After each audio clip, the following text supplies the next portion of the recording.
Hey guys, this is Ruth again. How y'all doing?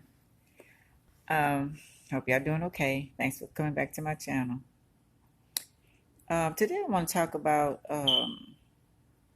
Pisces in the 12th house of an Aries sun person. Okay, and uh, they have other placements in their chart also, their north node and the moon, and of course the planets. What is it? I'm sorry.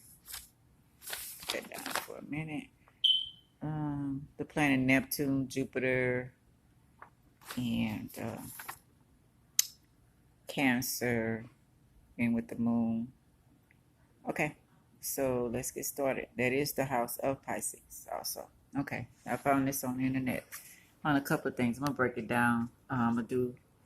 We're gonna talk about the house of Pisces, a little bit about the house of Pisces first. Okay, so I found this great website. I don't want to disrespect anybody. Okay, let's start. The 12th house of astrology is the house of subconscious. This house is candidate house.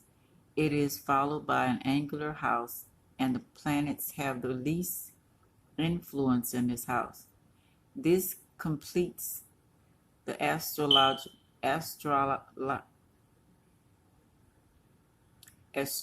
circle of houses and is followed by the first house. Yeah, I'm trying to get more speaking out. It's hard for me. This house rules our subconscious mind, our dreams, intuitions, instincts, secrets, etc. It represents everything that is hidden and not shown. This house rules our karma, our karmic debts, and the things that we deserve according to the way we have lived.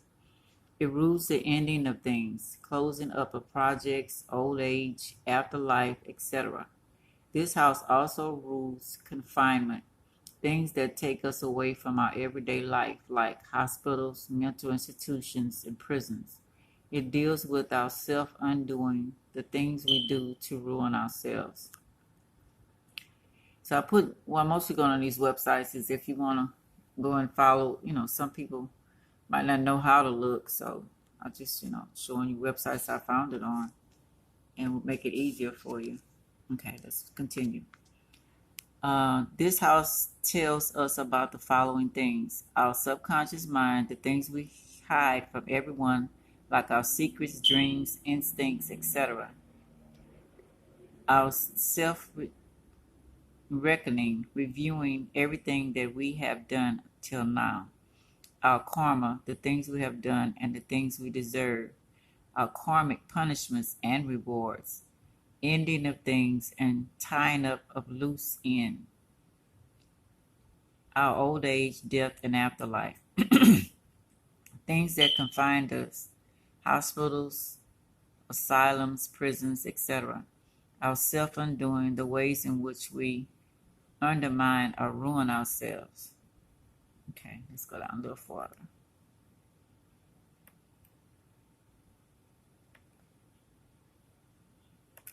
Pisces, zodiac sign, the 12th house. The natural zodiac sign of the 12th house is Pisces. This is the last zodiac sign and marks its completions. The Pisces people are selfless folks that give a lot of importance to their inner thoughts and feelings. Their intuition is very evolved, and they are seen as people that are more in contact with the spiritual world, with the secrets and dreams. They are great friends and very loyal people. They are selfless and always go out of their way to help others without expecting anything in return. Pisces is a water sign. Just like the moving water, they have a huge amount of emotions inside them. They are very emotional people and are good having close friendships with other people. They are always in touch with their inner self and have a great understanding of this world and the people in it. They are compassionate and kind. The mascot of Pisces is a pair of fish. This represents their ability to go with the flow. They accept things as it is and proceed in the desired way. Also, the dull nature of the fish suggests that two natures of the Pisces people. They are able to live and navigate in both the conscious and subconscious world. They are highly intuitive and psychic in nature. They are very tolerant and forgiving. They do not judge others on their outer appearance. They are very much in touch with their emotions and have the ability to sympathize and empathize with others. Okay, let's go down a little further. Positive traits. Oh, we went up too far. Selfish. They are always giving, never expect anything in return for their services. Helpful. They are very helpful and never back down from helping someone in trouble. Tolerant. They are tolerant of others' behaviors and accept things as they are. Intuitive. They are highly evolved in their physical nature and are in constant touch with their subconscious or inner mind. Artistic. They are talents and creative. They are talents and creative. They have a very good imagination and put it to good use. Kind and compassionate. They are warm-hearted beings and very gentle and kind. They are always ready to help others and understand their problems. Negative traits of Pisces. Oversensitive. Let's go up some more. As they are in constant touch with their emotions and inner self, they tend to be oversensitive sometimes, which is not good for them. Overly trusting. They trust others very easily and are often betrayed and disappointed by others. Yeah, I have an older daughter like that. They sure are. Too forgiving. They forgive others very easily, even when they don't deserve the forgiveness. Yep, indecisive. They are not good at taking decisions and often take the wrong ones. Not good at go back in. Prone to getting misused. Sorry, my grandson. Their helpful and selfish nature is misused by making people who do not.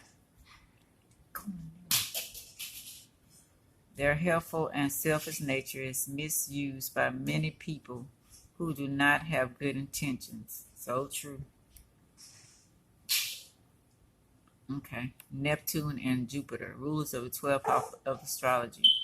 The nature rulers of 12 houses, Neptune and Jupiter. The presence of Jupiter influences the people by making them unconsciously very advanced. In real life, these people are under pressure to follow the traditions and rules, so they expand in subconsciously. Their unconscious mind is vast and imaginative. They do not require much or contained in what they have. The presence of Neptune influences the people by making them more artistic and psychic. They tend to be very creative and imaginative. They are more inclined towards music and are talented in this field. They are intuitive and very compassionate towards others. Yeah, my oldest daughter, very sweet. And my second oldest, her rising sign is Pisces, and she's as sweet, the same as her. Effects of different planets on Pisces. Okay, so we're looking at. Okay, so I guess we'll tell. Yeah, we better stop on this. So that's some of the Pisces in the first house. I guess we'll go ahead and do the moon. Got a little time. The moon in Pisces. She has a moon in Pisces. Okay, we did see that on the chart. Yeah, see, 12th house. Okay. The presence of the moon makes the Pisces people emotionally very sensitive and understanding. They can sympathize with others very easily and are great at understanding the human nature. They tend to be very optimistic and kind. They help others without expecting anything in return. People often take advantage of this and misuse them. They connect with others on an emotional level and are good at relationships. They're intuitive and in touch with their inner self. I have a little more on the moon. Let's switch to that. Take a minute. I want to go past 12 minutes because I'm messing up. As slow as this computer is. Okay, there it is. Okay. Let's go up. Might have to have part 2. Individual with natal moon in 12th house is always extremely sensitive to external currents, highly intuitive, and with a tendency to hide their emotions. This placement can make the individual quite vulnerable, but also bring gifts of clairvoyance.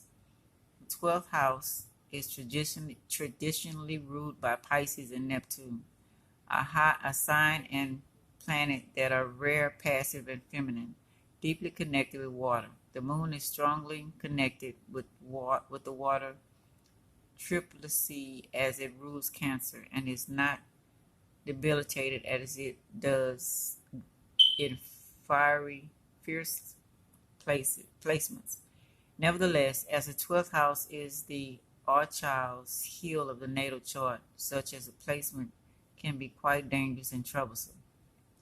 The gates toward other realities are quite open when the moon is placed in the 12th house, and this is even more strengthened if it is in the water sign. This fact by itself is rather neutral, yet the aspect that the moon receives from other planets play a huge role. A well-aspected moon will create a psychic with strong healing abilities who unconditionally helps other people, while an adversely aspected one can trigger quite a lot of phobias, depression, and lead to emotional isolation. The things she work on, she's pretty good. She's an outgoing person. Just wanted to know more about herself. 12th house moon grants the native with powers of osmosis toward the feelings of people that surround them, so they can kind of tell when a person feels what's going on. The individual will have antennas always receiving the mood that hovers and making him rather empathic to all those who suffer. The sentimental character of the native will make him strive to help people who he regards as martyrs. On the other hand, he may frequently become a martyr himself and giving a lot towards others and not caring about himself. People with the moon in 12th house should be very careful when dealing with hypnosis or other techniques that can involve manipulation of the mind and subconscious messages.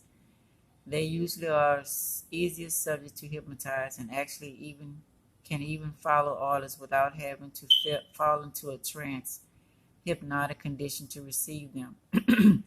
The moon in the sky can act as a hypnosis pendulum, so they should especially be very careful in such occasions, while also sleep with their curtains closed, as the moonlight may lead them to sleepwalk and indulge in other activities that they will not remember later. Hate that about that. Very dangerous. Okay, we're going to stop. I'm going to go ahead and stop because I know my phone won't let me get so many, and I'll continue where I left off. All right, thanks, y'all. Thanks for listening. We'll go out for part 2. Aries in the 12th house.